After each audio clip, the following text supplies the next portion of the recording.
En la ciudad hay una tribu que se llaman los Kamchás y ellos tienen 3 principios en vez de reglas. Entonces sus principios es pensar bonito, hablar bonito y sentir bonito. Y tienes que ser muy cuidadoso alrededor de las 3 porque como el ejemplo del carro que dabas, de pronto si piensas que comparas un asesino con un doctor, pero cual desde el pensamiento el asesino pues tuvo algo complejo y el doctor su intención era curar. Entonces cuidar mucho los pensamientos, cuidar mucho tus palabras y cuidar mucho también pues tu sentir y tus acciones. Entonces para mí son esos dos, la metodología y lo que hago todas las mañanas nuevamente, pensar bonito, hablar bonito, sentir bonito, que es bien difícil, pero vivir bajo estos 3 principios me ayuda a brillar bonito por dentro.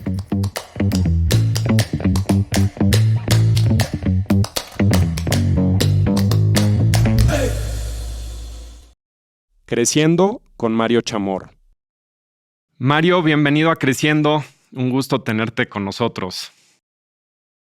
Querido Germán, el gusto es mío. Te estoy hablando en este momento desde Pereira, Colombia. Padrísimo.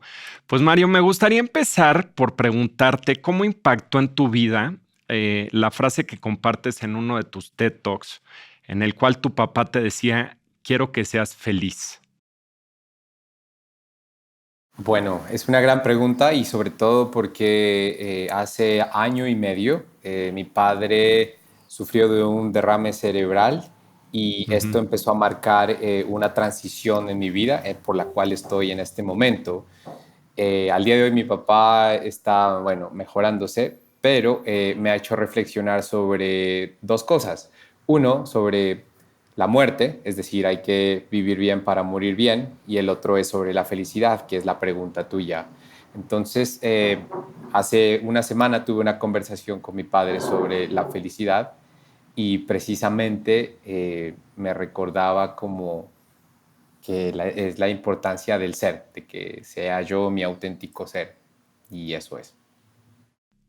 Pues padrísimo. Digo, siempre el tema de las relaciones familiares y cuando eres cercano a tus papás, que digo, yo en mi caso, pues también tengo la fortuna de serlo, tanto con mi papá como con mi mamá, pues impacta mucho, ¿no? Y cuando hay sucesos de salud, como que normalmente vivimos en una situación de status quo que no necesariamente valoramos lo que tenemos y cuando hay un suceso de esos te pone a pensar muchas cosas, ¿no? De lo que debemos de estar agradecidos y de lo que tenemos y de valorarlo, ¿no? Y me encanta, digo, de lo que he visto, de lo que has hecho, de lo que te he seguido, pues como de estos comienzos, ¿no? De hace muchos años, va impactando en tu vida, pues ciertas frases o comentarios que relacionado con esto te quería preguntar, ¿no? O sea, de lo que te decía tu papá en su momento, quiero que seas feliz, ¿eso tuvo que ver de alguna forma con tu decisión en su momento de irte a Estados Unidos a probar suerte sin hablar inglés en ese momento? Creo que más que lo que él me decía fue su ejemplo. Cuando yo vengo de una ciudad muy pequeña que se llama Pasto, en Colombia, y mi padre trabajaba en el campo, entonces él nunca tuvo un cargo importante y pues yo recuerdo que toda la gente a él lo quería caminar con él en las calles era como caminar con una reina de belleza, pues más o menos. Todo el mundo lo abrazaba, lo quería y yo decía, ¿y por qué él no utiliza todo esto para poder hacer cosas más grandes? Entonces lo cuestionaba mucho. Y ya a mi edad de 43 años, creo que descubrí que, por el contrario, que él vivía la vida a su propia manera y lo hizo hasta sus 84 años que lleva al día de hoy. Entonces eso lo hizo más exitoso que cualquier otra cosa. Entonces, con su ejemplo, sí me surgió esa gran pregunta a mí, como, ¿qué es esta autenticidad que mi padre me ha pasado a mí en lo largo de la vida? Como tener amor hacia las personas, como cambiar algo malo por algo bueno, como de veras disfrutar el momento y cómo podía utilizar eso para poder hacer cosas más grandes. Entonces, esto sí fue lo que me llevó como a cuestionarme y 2 décadas y media más tarde, después de hacerme esta pregunta, fue que empecé este camino del activismo de la felicidad. ¿Y de dónde surge tu reconocimiento como embajador internacional de la felicidad? Como activista de la felicidad, mira, estaba trabajando en una aseguradora en Boston, de hecho, en el año del 2009.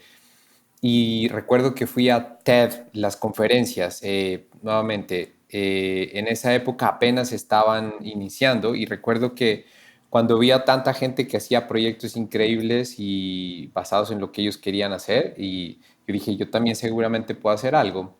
Entonces dije, si a mí lo que me nace en el corazón es preguntarle a la gente qué los hace felices, pues lo voy a hacer. Entonces un día llegué a un restaurante en Boston que se llama el Beehive y recordé que las parejas no estaban hablando, la gente estaba sentada pero estaba en su teléfono. Entonces le dije a una amiga, oye, ¿tú qué crees que hace felices a estas personas? Y me dijo, pues tú siempre tienes post-it notes y Sharpies, ¿y por qué no vas y les preguntas? Entonces dije, perfecto. Les pregunté, todo el ambiente del restaurante cambió y con ese sentimiento dije, mi amiga me retó al final, me dijo, ¿por qué no recolectas 3,000 de estos papelitos y haces una exhibición de arte? Yo le dije, Ujú. no soy artista, pero suena buenísimo. Y de esa manera, en 2 semanas y media, hice mi primera exhibición de arte en Boston.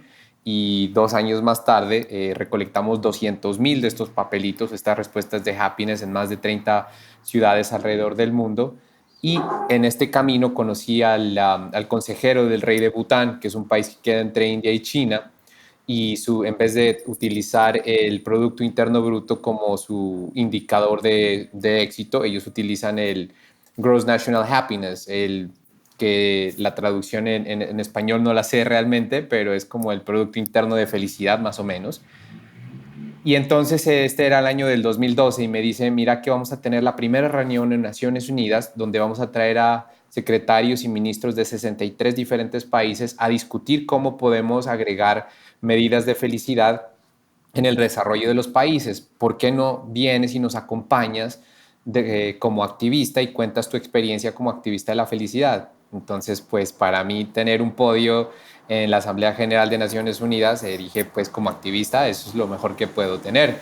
Entonces, de esa manera, eh, en este Happiness Summit del 2012, pude compartir mi experiencia y al final de este taller, bueno, de este summit de 5 días, estaban recolectando ideas sobre cuáles eran los próximos pasos.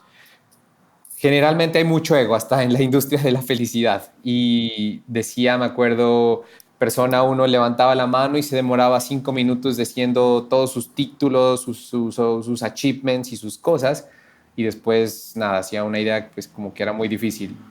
Al ver eso, al ver a mis héroes como desdibujados, yo levanté la mano y dije, mire, mi nombre es Mario, lo único para que soy bueno es ser yo mismo, que fue lo que me enseñó mi papá, y yo creo que sería increíble regalarle un día a la felicidad, es decir, diciembre tiene el 24 de diciembre, ¿por qué no tener un día para la felicidad?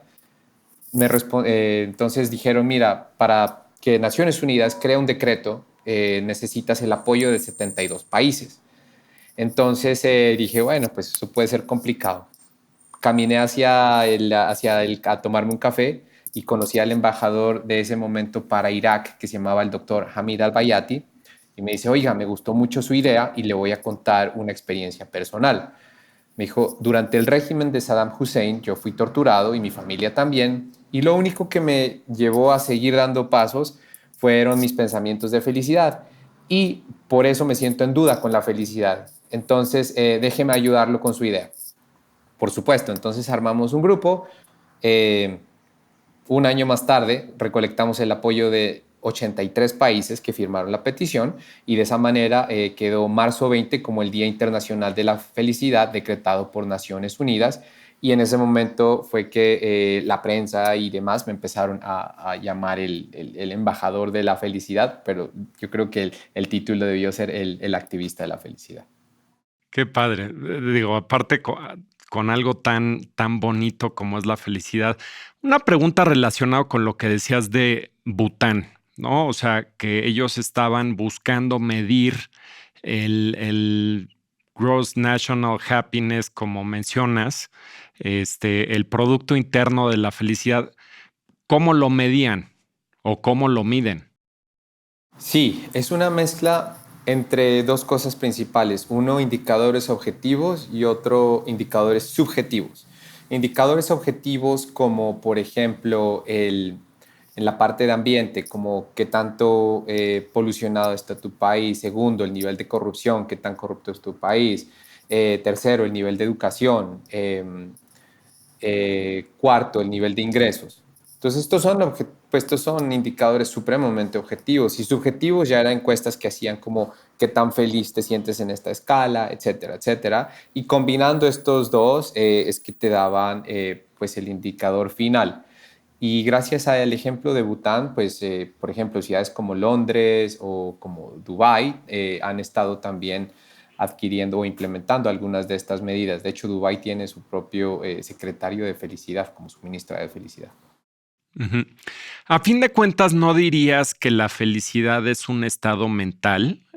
No sé, seguramente has leído o escuchado del libro de Solve for Happy de Mo Gaudat, Ujú. que justamente, pues él es también, ¿no? Una especie de embajador de la felicidad y tiene el proyecto de hacer a 1 billón de personas, billion en inglés, felices.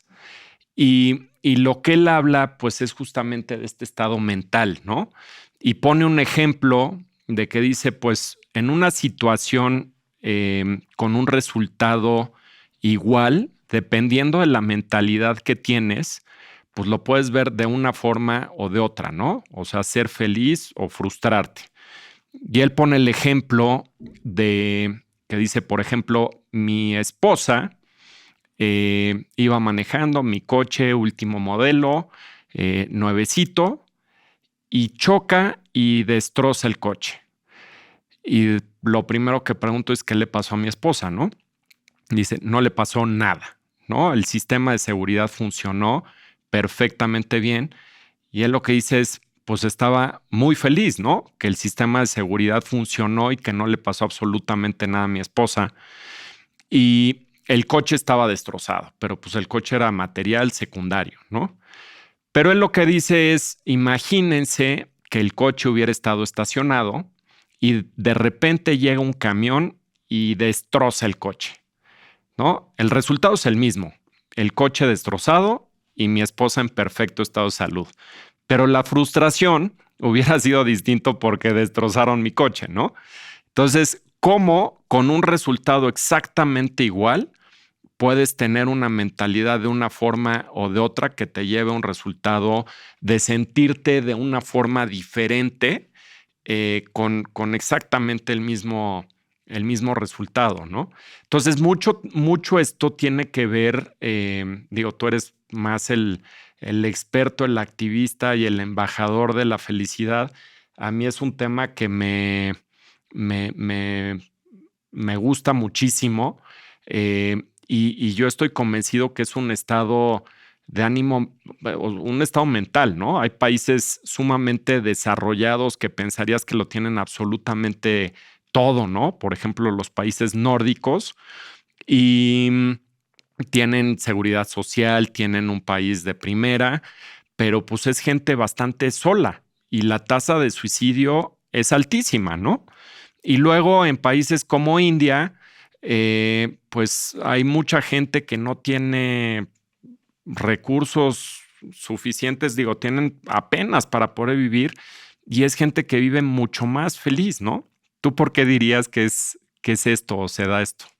Es una muy buena pregunta y yo creo que, bueno, conozco también a Mo desde su libro de, bueno, de tratar de hacer a 1 billón de personas felices porque surgió a la muerte de su hijo, hasta ahora pues que está siendo un gran evangelizador del tema pues opuesto de inteligencia artificial. Y por el otro lado, acabo de llegar de India también, donde estuve viajando alrededor de mes y medio en India y Bután y, perdón, India y Nepal. Eh, Mira, yo creo que con el ejemplo que dabas del automóvil y del resultado, yo me he venido cuestionando últimamente bastante sobre la felicidad, ¿no es cierto? Y yo creo que es más que todo pues el estar presente y el ser. Entonces, ¿por qué digamos en países como India sucede esto? Yo creo que también es por la parte espiritual y por la aceptación. Entonces, desde la aceptación, como que tú ya no tienes una expectativa y si tu expectativa pues no es ni alta ni pues no es alta o no es baja, pues básicamente no se genera esa frustración que puede ser un outcome similar, pero lo ves con una óptica totalmente diferente. Había un escritor que me gusta mucho que se llama Krishnamurti y Krishnamurti habla mucho de quién soy. Y entonces uno dice, no, mira, yo soy mi familia. Y te dice, bueno, Germán, pero si no tienes familia, dejas de ser Germán. Dicen, de pronto no. Dices, no, no, no, pero mira, yo soy mi país. Dice, entonces, y si de pronto tu país te exilia hacia otro país, dejas de ser Germán. No, tampoco. No, yo soy mis emociones. Y dices, pero un momento, tus emociones ¿realmente dicen quién eres tú o una emoción es pasajera? Bueno, está bien. No, no, yo soy mis pensamientos. Entonces uno dice, no, no, pero ¿realmente son tus pensamientos, Germán? ¿O es algo que viene desde el pasado que lo recolectaste en experiencias o conocimiento? Entonces dice, ay, bueno, está bien. Entonces, como que el yo se disuelve y básicamente lo que se empuja es mucho es estar el presente, ¿no? Y desde la presencia, precisamente puedes tener como una visión sobre el ejemplo que dabas desde el carro y desde el outcome del carro, y donde cuando dices de pronto yo ya no soy mi identidad, es decir, yo ya no soy un esposo, yo ya no soy un trabajador para X, o yo ya no soy de este país, entonces cuando empiezas como a tener conciencia sobre quién eres, pues básicamente tu ego se disuelve y estas expectativas se disuelven y empiezas a ver el outcome totalmente de una manera diferente. Entonces la gran invitación aquí es realmente pues estar aquí pues súper presentes. Y ya solo para finalizar, en la comparación, digamos, de un país en desarrollo como India a un país, no sé, como Suiza, y digamos, cuando miras los niveles de felicidad, yo creo que objetivamente desde los indicadores que se usan, no sé, en Naciones Unidas o en otro indicador que se llama el World Happiness Index, subjetivamente es una pregunta que te puedo hacer, pero pues tu respuesta en este instante, Germán, puede ser diferente si te la pregunto pronto en una hora y sucedió algo, ¿no? Ujú. Y objetivamente, de pronto, pues los indicadores de pronto la corrupción en India puede ser mucho más alta que en Suiza, pero el estado de ánimo de la persona es totalmente diferente. Entonces yo sí creo que eh, hay bastantes variables ahí. A mí lo que me está funcionando en este momento es como tratar de estar supremamente presente de mis pensamientos, de mis juzgamientos, de mis identidades y tratar de cernir esto. Sí, sí, sí, sí. Sí, es un tema complejo, ¿no? Porque yo creo que también es el nivel que pueda tener la gente de espiritualidad, ¿no? O sea, yo creo que para la gente común y corriente, en mi caso como yo, este, te diría que las relaciones humanas son pues de lo más importante, ¿no? Con la gente que convives, la gente que quieres, la gente que tratas y las experiencias y los momentos que vas teniendo, como lo mencionas, en el día a día y tratando de vivirlos en el momento, ¿no? O sea, no estar en el pasado, no estar en el futuro, cuando estás en un estado de flow, como bien dices tú, estar en el presente, ¿no? Muchas veces dicen que estar en el pasado te puede dar depresión, si estás mucho en el futuro y pensando en el futuro te da ansiedad y el vivir el momento definitivamente pues es algo fundamental, ¿no? Justamente en esta etapa en el cual pues viene el año nuevo, cuando salga este episodio pues ya estaremos viviendo el nuevo año, pero algo muy padre, pues es justamente estos propósitos que uno se fija y de las cosas que uno va a hacer hacia adelante, ¿no?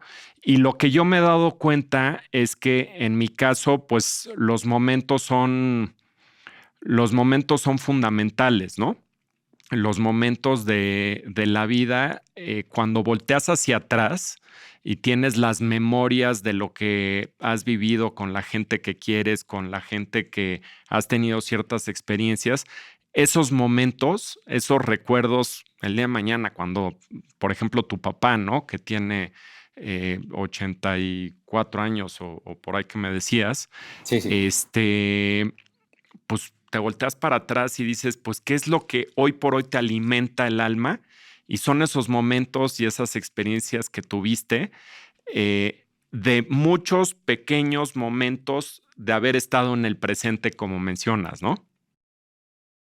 Sí, estamos muy alineados con lo que mencionas, sobre todo cuando dices alimentar el alma. En este momento, si tú me preguntas, Mario, ¿cuál es tu propósito? Yo te digo, es elevar el alma. ¿Y elevar el alma para qué? Pues para poder brillar bonito por dentro, porque sé que si brillo bonito por dentro voy a poder acumular más de estos momentos que mencionas que en años o en un tiempo van a ser de la vida pues un viaje bastante especial. Sí. Del tiempo que llevas, digo, ahora sí que desde que eras chavo, antes de haberte ido a Boston y demás, a dónde estás ahorita, que has estado pues en este camino de búsqueda de tu propia felicidad, em, ¿qué dirías hoy que es lo que más feliz te hace? ¿O cómo has encontrado, cómo has ido descubriendo ese camino? A las patadas, diría.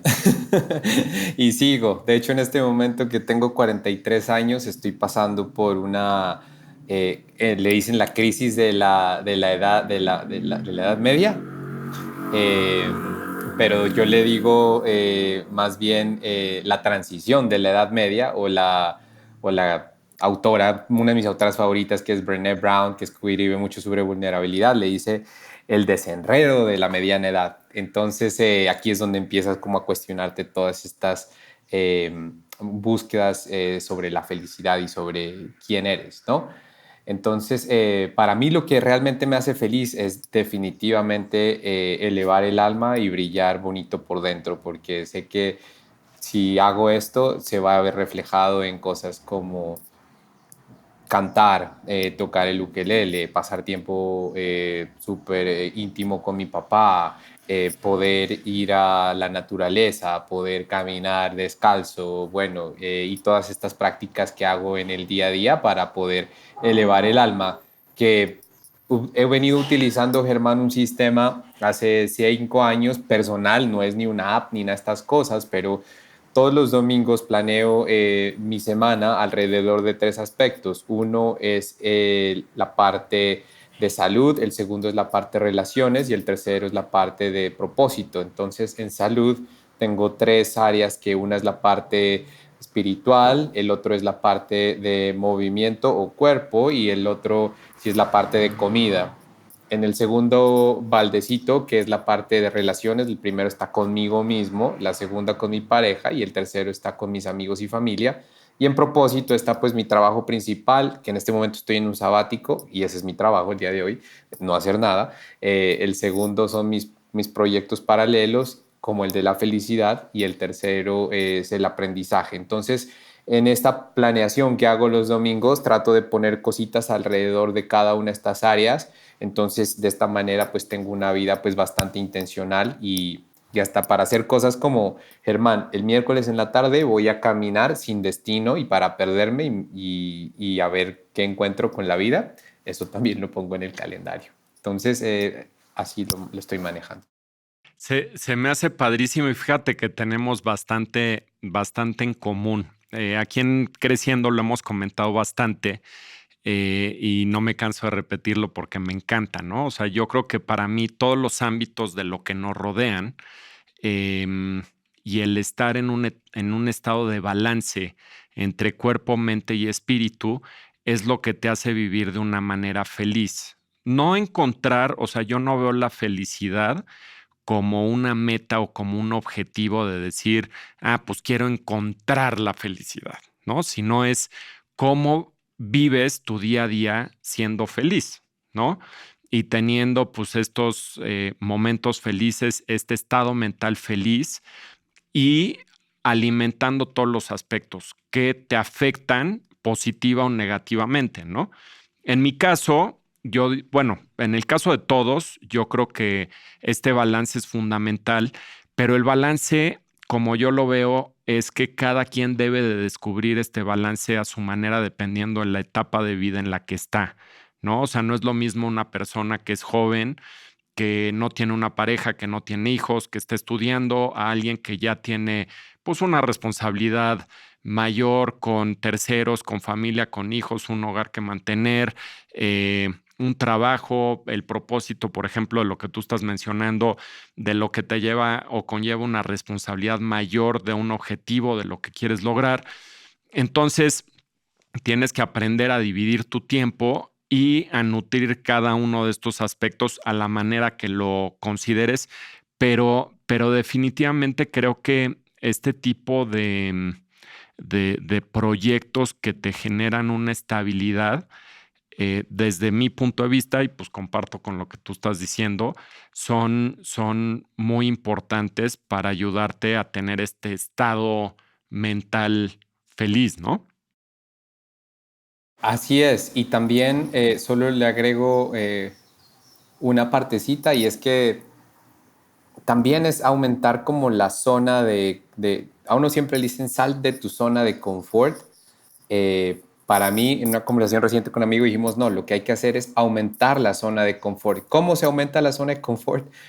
Pues también agregándose todos los miedos y poniéndose uno en temas complejos. Como ejemplo, hacer ejercicio, pues no es lo más chévere de salir y uno, ay, hijo de puchicas, voy a correr 10 millas, pues no voy a salir con una sonrisa oreja a oreja, pero cuando termino de correrlos, realmente tengo una sonrisa oreja a oreja. Cuando tengo un miedo gigantesco como de hablar con una persona sobre un conflicto que tenemos, pues no voy a salir súper contento a hablar con esta persona, pero una vez hablo con esta persona me libero. Entonces, eso es lo único que también le agrego. Definitivamente la metodología y tener una vida intencional como lo haces tú, creo que es demasiado importante porque si no vamos como en piloto automático y la vida pues nos va llevando, que también está bien, pero también creo que hay que meterle intención y también hay que meternos nomás en bastante discomfort para poder seguir creciendo como lo es el nombre de tu podcast. Sí, sí. Y creo que también es importante el cuestionarnos o el filosofar, ¿no? O sea, ¿qué es lo que es realmente importante? ¿No? Ujú. Muchas veces las preocupaciones que tenemos, eh, pues no son necesariamente tan relevantes o tan importantes. Y cuando estamos viviendo un problema en particular, es más, si tú te preguntas qué me preocupaba hace un año, seguramente hoy o ya ni te acuerdas, a menos de que sea algo de salud de un familiar importante o algo por el estilo.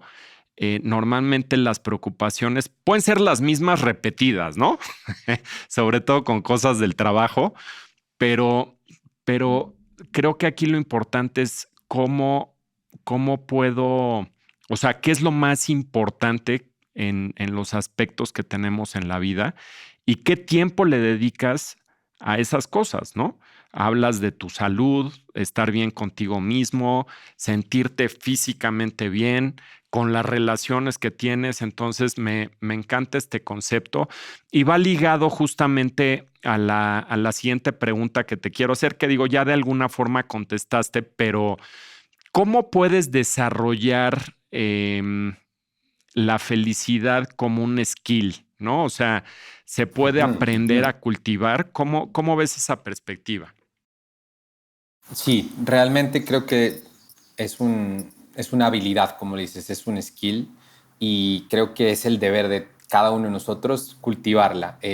No es el deber ni de tu pareja que te haga feliz, ni de que tu trabajo que te haga feliz, ni que tu país te haga feliz. Es la responsabilidad, es una responsabilidad de cada uno. También es un derecho, sí, pero también es una gran responsabilidad. ¿Y cómo la puedes cultivar? Bueno, una de las metodologías que yo utilizo es la que te compartía anteriormente, es decir, tener una vida intencional, teniendo tanta importancia a tu clase de yoga o ir a correr como a la reunión que tienes con el presidente X o Y Z. o también tanta importancia como tus minutos de meditación o tu llamada a tus padres, como nuevamente una reunión muy importante en el trabajo. Entonces, relaciones, trabajo y salud, para mí, como que tengo balance en estos tres, me da un poco de balance. Esto es uno. Dos, la mejor inversión que he podido hacer es mi crecimiento personal. Como lo decías también, la reflexión es muy importante. Entonces, para mí es importante el autoconocimiento, también el autocuidado y el autoamor. Ujú. Entonces, y esto va también alineado con lo que decía anteriormente sobre brillar bonito por dentro. En mi tradición hay, en vez de principios, perdón, en vez de reglas se tienen principios. En la ciudad hay una tribu que se llaman los Kamchás y ellos tienen tres principios en vez de reglas. Entonces sus principios es pensar bonito, hablar bonito y sentir bonito. Ujú. Y tienes que ser muy cuidadoso alrededor de las tres porque como el ejemplo del carro que dabas, de pronto si piensas que comparas un asesino con un doctor. El asesino tiene un cuchillo y el asesino pone el cuchillo y mata a una persona. El doctor tiene un bisturí y utiliza el bisturí para poder tratar de sanar a una persona. Las dos se murieron, pero desde el pensamiento el asesino pues tuvo algo complejo y el doctor su intención era curar. Entonces cuidar mucho los pensamientos, cuidar Ujú. mucho tus palabras y cuidar mucho también pues tu sentir y tus acciones. Entonces, para mí son esos dos, la metodología y lo que hago todas las mañanas nuevamente, pensar bonito, hablar bonito, sentir bonito, que es bien difícil, pero vivir bajo estos tres principios me ayuda a brillar bonito por dentro. Me encanta.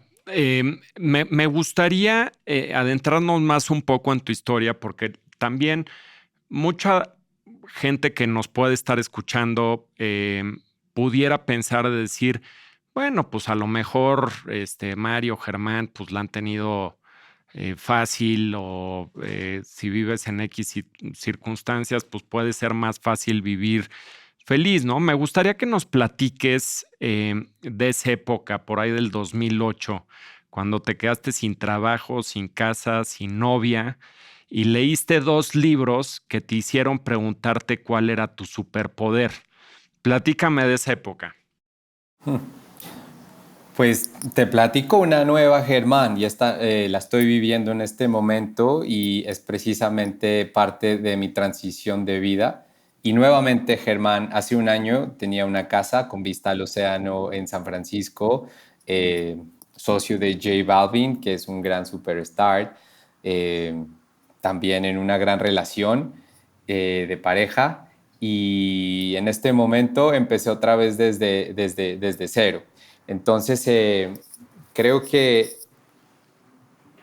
lo que estoy leyendo mucho es que, nuevamente, personas que están entre los 40 y los 60 están en una transición. Y en esta transición generalmente empiezas a tener cosas como pérdida de tus familiares cercanos o pérdida de algún trabajo o pérdida de alguna relación.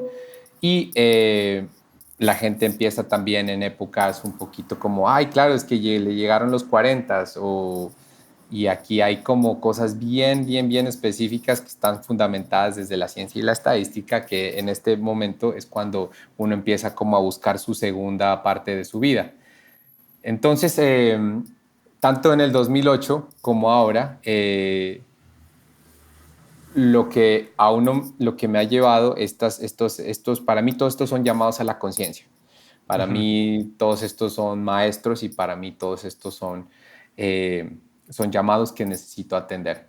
Entonces, tanto en el 2008, en el 2009 inicié el proyecto de felicidad, cuando nuevamente empecé con esta etapa de quedarme, estaba en Wall Street y salí de Wall Street, de trabajar allá, me quedé sin novia y básicamente me quedé en la nada y empecé a preguntarme, bueno, el punto más oscuro de la noche es cuando sale el amanecer y ahí fue cuando empecé nuevamente a reconstruirme por medio de la introspección y empecé a Ujú. crear una nueva identidad de Mario. Y en este momento también está haciendo de igual manera y el camino nuevamente es, para mí en este momento es brillar bonito por dentro.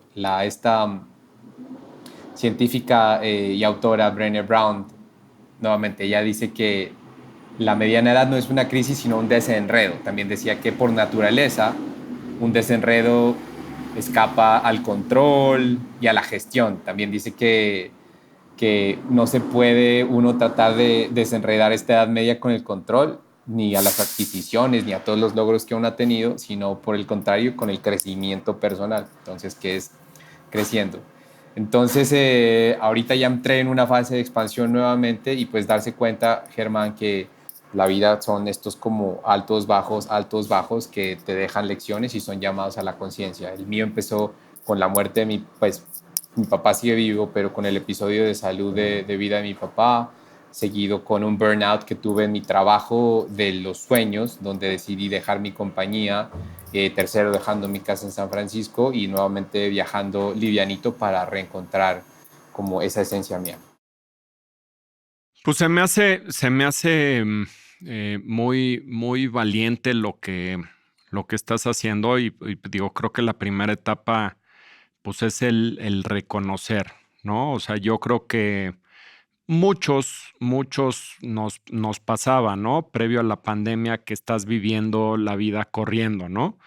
En el día a día, con ciertos objetivos que a lo mejor pues, no necesariamente se alinean con ese crecimiento de tu alma. Muchas veces, pues, metas económicas, el lograr ciertos objetivos materiales y demás. Y con la pandemia, yo te puedo decir, por ejemplo, en mi caso, y ahorita que tú estás compartiendo, te voy a platicar dos sucesos que son bastante interesantes, ¿no? Uno en la pandemia, que no es sorpresa, ya lo he comentado y creo que a muchos nos pasó, el que tuvimos mucho tiempo de reflexión, ¿no? O sea, y digo, y cada quien pues puede filosofar a su manera, ¿no? Pero pues, ¿por qué estamos aquí? ¿Qué es lo importante? ¿Qué es lo que valoras? Cuando ves que hay gente alrededor del mundo que está pasando por enfermedad o la muerte y demás, y que sabes que pues tú o algún familiar tuyo pudieran estar ahí, te pone a valorar las cosas de una manera distinta, ¿no? Y como yo he dicho en algunas ocasiones también, pues para ver la luz hay que conocer la oscuridad, ¿no? O sea, o para valorar la luz hay que conocer la oscuridad.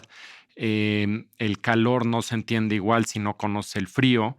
Y todos estos sucesos, cuando alguien pasa una mala racha, pues primero el reconocer, cuando tú reconoces que no estás en el estado de ánimo que quieres estar, cuando vas aprendiendo, teniendo nuevas relaciones, viviendo nuevos momentos, teniendo este valor sobre las cosas, lo vives de una manera distinta. Yo te puedo decir, en mi caso, yo me casé muy joven la primera vez, la segunda vez era joven, pero no tan joven como la primera. Este, y duré 7 años de casado, tuve a dos hijos maravillosos, Germán y Paulina, y cuando me divorcié, pues era una relación en la cual pues pensaba que podíamos ser mejores personas, tanto mi ex como yo, solos que juntos, ¿no? Y tomamos la decisión de separarnos. Y de los momentos más difíciles, pues de mi vida fue pues justamente cuando estaba solo, que no estaban mis hijos conmigo y que muchas veces, pues cuando llegaba a mi casa anteriormente, no lo valoraba de la misma forma, ¿no? O sea, estaban mis hijos dormidos en el cuarto al lado, pero no lo valorabas igual. A partir de ahí yo me fijé un objetivo de decir, pues tengo que comer con ellos 2 veces a la semana, los fines de semana, los tiempos, las vacaciones y demás, y te hace valorarlo de una manera distinta. Y al mismo tiempo, cuando me vuelvo a casar con Marcela, mi esposa, mi media naranja dorada, este, también valoras las cosas distinta y la perspectiva de la vida la ves diferente, ¿no? ¿Cómo quieres ser tú como pareja? ¿Cómo te fijas en la otra persona para ser lo mejor de ti con esa persona? Y esto fue a través, pues, de no tener quizá la mejor relación con la relación anterior que tuve, este, de los dos lados, ¿no? Porque en una relación pues, es both ways, ¿no? Entonces, creo que lo que tú estás haciendo, o sea, reconectando contigo mismo en este midlife crisis, como le llamas, se me hace de mucha valentía el dejar las cosas atrás y de ponerte a recalibrar y ver qué es lo más importante en tu vida. Te felicito por lo que estás haciendo, Mario. Muchísimas gracias. Sí, y gracias también pues por compartir parte de tu historia. Lo que te decía, esto ya cuando lo ves también por los números, es tan general, los que estamos entre 40 y 60 años, siempre viene como esta transición, porque hay una gran diferencia, Germán, entre lo que es un cambio y una transición. Un cambio es como cambié de trabajo, cambié de ciudad, eh, bueno, o cambié de profesión. Una transición es algo que es mucho más largo y que tiene una serie de, el ecosistema de ambiente, de elementos pues mucho más fuerte. Entonces, y generalmente todas estas transiciones empiezan generalmente con algún divorcio, una pérdida de un trabajo, una pérdida de un ser querido, los hijos dejando el hogar, y que se suman todos estos precisamente para hacerle un llamado a uno. En el caso mío, precisamente en el 2008 también fue transformar de mi vida corporativa a una vida de activismo, de felicidad. Y en este momento no tengo ni idea a qué me estoy transformando, Germán, pero generalmente va a ser alrededor de prender conciencias. Y creo que fue detonado por lo de mi papá, pero también por el burnout de trabajo y también de decir, necesito parar y necesito frenar esto, al darme cuenta que no me había tomado una vacación en serio desde que tenía 16 años. Entonces, claro, cuando ves todo el compound interest de 30, bueno, no sé, de 25 años, dices, claro, he sido resiliente, sí, y también lo vendes eso como una gran fortaleza, pero por otro lado, el cuerpo ya te dice, no, esta vez ya no vas a cambiar en una semana, esta vez necesitas frenar, y eso fue lo que estoy haciendo. Estoy en mi sexto mes de sabático, decidí darme un año de tiempo off, y creo que la verdad estoy convencido que ha sido la mejor cosa que me ha sucedido. O no te digo que esto ha sido una palmera y que todo ha sido increíble, no, esto ha sido irse a abrazar a todos los dragones y los monstruos y irse para adentro, pero sin lugar a duda el alma se siente mucho más fuerte, y creo que ha sido la mejor decisión. Y de veras que invito a la gente que, nuevamente, que está entre sus 40 y sus 60, que le echen un ojo a estas transiciones. Y que me di cuenta de esto también, Germán, porque al cumplir 40 hice un ejercicio de hacer una diapositiva por cada una de las décadas que yo estaba en este planeta, teniendo highlights y lowlights y un aprendizaje. Yo dije, dentro de los lowlights que vi desde los 10 a los 20, 20 a 30 y 30 y 40, es que casi nunca me tomaba una vacación. Y cuando me di cuenta dije, uy, de pronto me quedan otras 4 diapositivas y esta historia se acabó. Entonces Ujú. necesitas algún tipo de cambio radical. Fíjate que me mandaron, la voy a buscar, la voy a compartir en redes y te la voy a mandar. Justamente un como sticker, ¿no? De una persona que hace este análisis. De decir, a ver, ¿no? De los primeros años y demás, pues cuántas veces pasas con tus papás, la mayoría del tiempo, ¿no? Después te sales de tu casa, ¿cuánto tiempo los ves? O sea, vamos a suponer que digas, oye, bueno, pues tengo N comidas al mes, o las Navidades, o Thanksgiving, o demás. Y pone, decir, a ver, bueno, pues si yo voy a vivir hasta tal edad y mis papás van a estar a tal fecha, ¿cuántas veces reunidos con ellos me queda? ¿No? Y así hace un análisis de todo, ¿no? O sea, desde cada cuándo como pizza, cuántas pizzas me voy a comer de aquí a que tenga 90 años, ¿no? ¿Cuántos Super Bowls me van a tocar? ¿Cuánto esto? ¿Cuánto el otro? Entonces empiezas a cuantificar de cómo quieres ajustar y cómo le quieres dedicar el tiempo a las cosas que más te importan y que más vale la pena, pues porque si hay un tiempo finito, ¿no?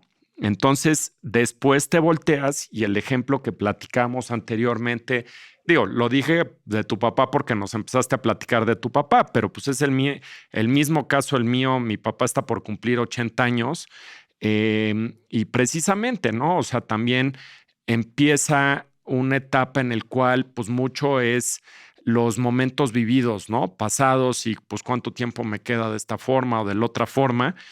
Em, entonces, el tener el tiempo para pensar, cuantificar y recalibrar es bien importante. Pero déjame preguntarte, Mario, de estos 6 meses que llevas de sabático, Ujú. platícanos un poquito cómo ha sido tu viaje, qué has hecho en estos 6 meses, qué has aprendido y qué te interesa seguir aprendiendo durante los 6 meses que vienen antes de, digo, si se convierte en uno sabático o si ya te gusta y te quedas de sabático. Que también es posible porque cada vez que entra uno a hacer algo nuevo, se da cuenta que uno no es el único. Entonces he conocido a mucha gente que está en sabático. De hecho, ayer estaba con otro amigo que está en su año de sabático número 10. Empezó tratando de tener 6 meses y va en 10 años. Entonces, vamos a ver qué tipo de cambios sugiere en mí. En el caso mío, Germán, cuando yo inicié el sabático, creo que me puse una mentalidad muy como eficiente, entonces hice lo que son los KPIs o los OKRs, que son los Key Performance Indicators. Entonces dije, voy a tener 3 metas. El primero es purificar la mente, el segundo es bajar de la mente al cuerpo, el tercero es jugar y el cuarto es descansar. Y alrededor de eso iba como construyendo cositas. Entonces, por ejemplo, en junio hice un Vipassana, que es un retiro de silencio y meditación de 10 días. Ya lo había hecho anteriormente, había hecho dos, pero esto es, bueno, para mí es de las cosas más transformadoras porque te recuerda el poder de la impermanencia y que todo en la vida es impermanente, que la vida y la muerte van de la mano y que uno está muriendo constantemente. De hecho, en este instante, Germán, hay miles, millones de partículas que están muriendo y renaciendo en este instante. Entonces, cuando te das cuenta de esto, pues todo se vuelve, te da perspectiva, ¿no? Eh, en junio hice esto, en julio dije necesito regresar a cantar porque no cantaba hace años, por lo menos una década, y creo que cantar libera el alma o tiene un catarsis y me metí a un curso de canto de 7 días con Bobby McFerrin, el de Don't Worry, Be Happy, que hace unos círculos de canto increíbles. Y bueno, éramos 100 personas cantando de 8 de la mañana a 7 de la noche todos los días. Mm, Mucho desafine, pero no importa, era como volver como a vibrar. Y creo que desde ese momento agarré un ukelele y ando tocando ukelele y cantando casi todos los días. De hecho, si vas caminando por la ciudad donde estés, donde yo esté o en el aeropuerto donde yo esté, vas a encontrar ahí un personaje tratando de aprenderse una canción y ese soy yo. Eh, en agosto reuní a toda la familia de mi papá en su ciudad, en Pasto, que no se reunían hace 40 años. 40 años, Germán. Hace 4 décadas no se reunían en su ciudad natal. Los reuní y hice un documental sobre la vida de mi papá, que es un cortometraje que dura 16 minutos y ya lo estoy terminando para hacerle un homenaje a él. Y mi gran meta es ahorita en 3 semanas llevarlo a un teatro y vestir a mi papá como si fuera una gran celebridad y bueno, y hacerle todo su show porque se lo merece. Y eso fue agosto y también fui a Burning Man, que es un festival de arte en un desierto en Nevada, y donde también pues estuve explorando mucho el movimiento por medio del baile, del static dance. En septiembre empecé de viaje y en septiembre el viaje era el viaje de la intuición. Entonces inicié en Monterrey, México, porque un gran amigo, Daniel Gómez, lanzó un libro donde menciona muchas de estas conversaciones. De hecho, en ese momento también estaba con el maestro del hilo, que es un artista de Oaxaca, que es increíble, y me saqué un zapato y le dije, escriba o dibuje cualquier cosa, maestro, acá. Y él escribió algo que se convirtió en mi propósito, que 2 semanas más tarde yo estaba en París preguntándome, ay Mario, ¿cuál es tu propósito de este viaje? Y miro para el piso y miro la suela del zapato y él había escrito elevar el alma y dije, claro, mi propósito estaba en la suela de mis zapatos todo el tiempo y no me había dado cuenta. Entonces me fui a París, después terminé con un amigo conduciendo un coro en Viena, después estuve en Ámsterdam aprovechando haciendo un proyecto con otro par de amigos con los cuales hacía proyectos de felicidad, después terminé en Londres haciéndome una pregunta que era, ¿qué quieres hacer antes de morir? Y la respuesta que se me vino desde las entrañas fue ser papá. Entonces yo creo que eso también se me convirtió en un norte. Posterior a eso me fui a India, terminé en Bangalore, en la casa de un artista que es un gran amigo y un filósofo donde tenemos todas estas conversaciones sobre quién soy yo, qué es la felicidad, qué es la rabia, qué es la angustia, qué es todo esto. Y verlo desde un ángulo muy eastern, muy desde el este y no desde el pensamiento del oeste. De ahí me fui a a Varanasi, que es la ciudad pues más vieja del mundo, donde todavía la gente vive, y ahí pues hay crematorios y entran los muerticos y hay una gran celebración a la vida. Esto pasa en menos de una cuadra de distancia, y ahí me recordé el poder de la impermanencia y de cómo la muerte y la vida van de la mano, y no es nuevamente no solo una vida física, sino puede ser de un proyecto, de una relación, de una idea, de un sueño, y darse cuenta que todo es impermanente y estar tranquilo con eso. Y posteriormente seguí viajando por la India y después me fui a Nepal porque sentí que necesitaba naturaleza, caminé los Himalayas y bueno, y así continué el viaje después en India, me regresé para Nueva York y ahora estoy acá en Colombia, donde organizo un encuentro con dos de mis mejores amigos hace 10 años, cumplimos 10 años de este encuentro, donde nos reunimos precisamente a crecer mutuamente. Entonces cada uno cuenta qué aprendió, en qué la embarró y precisamente compartimos y nos apoyamos los unos a los otros. Somos 50 personas y es un grupo bastante bello. Entonces, por eso me encuentro hoy en Pereira. Se me hace padrísimo, padrísimo lo que estás haciendo y definitivamente, digo, yo no sé, yo no sé si yo me echaría un sabático. Me gusta mucho viajar, me gusta mucho las experiencias por tiempos cortos, pero justamente cuando te sales de tu rutina, pues son momentos en los cuales llegan estos momentos de inspiración, ¿no? De cosas diferentes que quieres hacer, de cambios sustanciales que quieres hacer en tu vida y son momentos muy bonitos, ¿no? O sea, desde pequeños ajustes en tu vida diaria, de la parte en tu trabajo, con tu pareja, la parte emocional. Y justo por eso esta etapa también me gusta mucho porque es una etapa de reflexión. Si regresaras en el tiempo, Mario, cuando tenías 15 años, ¿qué consejo te darías a ti mismo? Tomar más vacaciones y no angustiarme tanto, y meditar más. Yo creo que esas tres cosas le diría. Tómate vacaciones, como que realmente no, ninguna compañía o organización te va a estar aplaudiendo porque tomaste menos vacaciones. Eh, Tómatelas en serio. Exacto. A lo mejor lo que tienes que hacer es poner una agencia de viajes en uno de tus nuevos proyectos e ir a investigar de cada uno de estos lugares. Entonces, pues ahí ya puedes ir cumpliendo alguno de tus objetivos que te estás planteando. Sería Oye, Mario, increíble. dónde te ves en los próximos 10 años? Mm, Me encantaría ser papá, Germán. Creo que eso es como gran parte de la visión de los 10 años.